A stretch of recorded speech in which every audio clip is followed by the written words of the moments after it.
ಹಿಂದೆಂದೂ ಕಂಡು ಕೇಳರಿಯದ ಭೀಕರ ಬರಗಾಲ ಇದೆ. ಈ ಪರಿಸ್ಥಿತಿಯನ್ನು ಎದುರಿಸೋಕೆ ರಾಜ್ಯ ಸರ್ಕಾರ ನಾನಾ ಸರ್ಕಸ್ ಮಾಡ್ತಾ ಇದೆ. ಆದರೆ ಸರ್ಕಾರಕ್ಕೆ ಅಧಿಕಾರಿಗಳು ಸಾಥ್ ಕೊಡ್ತಿಲ್ಲ ಅನ್ನುವ ಆರೋಪ ಪದೇ ಪದೇ ಕೇಳಿ ಬರ್ತಾ ಇತ್ತು. ಹೀಗಾಗಿ ಅಧಿಕಾರಿಗಳ ಕಿವಿ ಹಿಂಡೋಕೆ ರಾಜ್ಯ ಸರ್ಕಾರ ಹೊಸ ಪ್ಲಾನ್ ಮಾಡಿದೆ.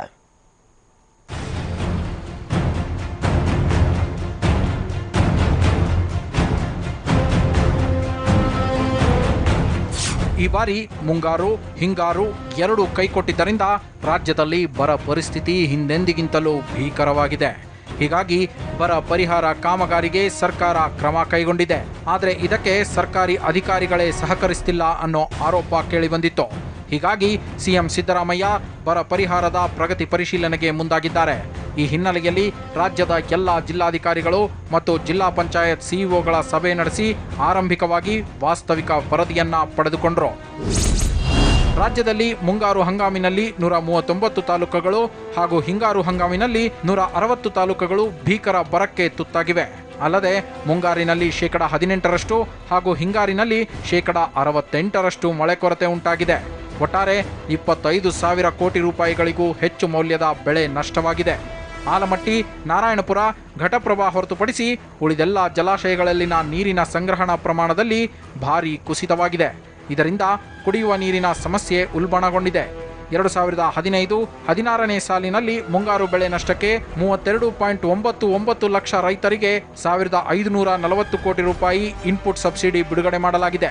ಅದೇ ರೀತಿ ಹಿಂಗಾರು ಹಂಗಾಮಿನಲ್ಲಿ 14.63 ಲಕ್ಷ ರೈತರಿಗೆ 606.97 ಕೋಟಿ ರೂಪಾಯಿ ಸಹಾಯಧನ ಬಿಡುಗಡೆ ಮಾಡಲಾಗಿದೆ ಅಂತ ಅಧಿಕಾರಿಗಳು ಮಾಹಿತಿ ನೀಡಿದರು.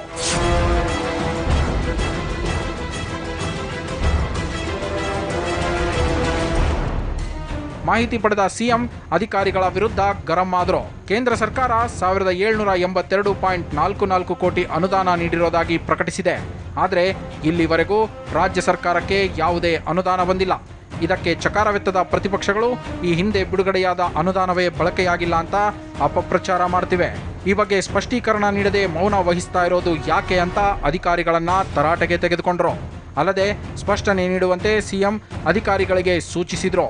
ಜೊತೆಗೆ ಏನೆಲ್ಲ ಕ್ರಮ ಕೈಗೊಳ್ಳಬೇಕು ಅನ್ನೋ ಬಗ್ಗೆ ಸೂಚನೆಗಳನ್ನು ನೀಡಿದ್ರು. ಕೇಂದ್ರದಿಂದ ಅನುದಾನ ಬಿಡುಗಡೆಯಾದ ಕೂಡಲೇ ರೈತರ ಬ್ಯಾಂಕ್ ಖಾತೆಗಳಿಗೆ ನೇರವಾಗಿ ತಲುಪಿಸಲು ಅಗತ್ಯ ಸಿದ್ಧತೆ ಮಾಡಿಕೊಳ್ಳಿ. ಕೆರೆ ಸಂಜೀವಿನಿ ಯೋಜನೆಯಡಿ ಹೂಳೆತ್ತುವ ಕಾರ್ಯಕ್ಕೆ ಜಿಲ್ಲಾಡಳಿತ ಆದ್ಯತೆ ನೀಡಬೇಕು. ಕುಡಿಯುವ ನೀರಿಗೆ ಆದ್ಯತೆ ನೀಡಬೇಕಿದ್ದು ಹೂಳೆತ್ತಲು ಜೆಸಿಬಿ ಯಂತ್ರಗಳನ್ನು ಬಳಸಿಕೊಳ್ಳೋ ಅವಕಾಶವನ್ನ ನೀಡಲಾಗಿದೆ. ಜೊತೆಗೆ ಇತರೆ ರಾಜ್ಯಗಳಿಗೆ ಮೇವು ಸಾಗಣೆಯಾಗದಂತೆ ಕ್ರಮ ತೆಗೆದುಕೊಳ್ಳಬೇಕು. ಕುಡಿಯುವ ನೀರು ಸರಬರಾಜಿಗೆ ಅನುಕೂಲವಾಗಲು ಬರದ ಪ್ರದೇಶಗಳ ಖಾಸಗಿ ಕೊಳವೆ ಬಾವಿಗಳನ್ನು ಸರ್ಕಾರದ ವಶಕ್ಕೆ ತೆಗೆದುಕೊಳ್ಳಬೇಕು. ಜಿಲ್ಲಾಧಿಕಾರಿಗಳ ಪಿಡಿ ಖಾತೆಗಳಲ್ಲಿ 247 ಕೋಟಿ ಅನುದಾನ ಲಭ್ಯವಿದ್ದು ಗ್ರಾಮದ ಜನಸಂಖ್ಯೆ ಆಧಾರದಲ್ಲಿ ಕೊಳವೆ ಬಾವಿ ಕೊರೆಸಲು ತಿಳಿಸಲಾಗಿದೆ. ಜೊತೆಗೆ ಗ್ರಾಮೀಣ ಜನರಿಗೆ ಉದ್ಯೋಗ ಒದಗಿಸಿ ಗುಳೆ ಹೋಗೋದನ್ನ ತಪ್ಪಿಸಿ ಅಂತಲೂ ಅಧಿಕಾರಿಗಳಿಗೆ ಸಿಎಂ ನಿರ್ದೇಶನ ನೀಡಿದ್ದಾರೆ. ಇಷ್ಟೆಲ್ಲ ಸಲಹೆ ಸೂಚನೆಗಳನ್ನು ಕೊಟ್ಟಿರೋ ಸಿಎಂ ಸಿದ್ದರಾಮಯ್ಯ ಜನರ ಕಷ್ಟಕ್ಕೆ ಅಧಿಕಾರಿಗಳು ಸ್ಪಂದಿಸಬೇಕು.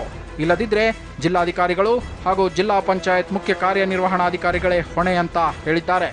ಇನ್ನಾದರೂ ಅಧಿಕಾರಿಗಳು ಬರ ನಿರ್ವಹಣೆಗೆ ಸೂಕ್ತ ಕ್ರಮ ಕೈಗೊಳ್ತಾರಾ, ಇಲ್ಲ ಸಿಎಂ ಕೊಟ್ಟ ಸೂಚನೆಯನ್ನ ಒಂದು ಕಿವಿಯಲ್ಲಿ ಕೇಳಿ ಮತ್ತೊಂದು ಕಿವಿಯಲ್ಲಿ ಹೊರಗೆ ಬಿಡ್ತಾರಾ, ಕಾದು ನೋಡಬೇಕು.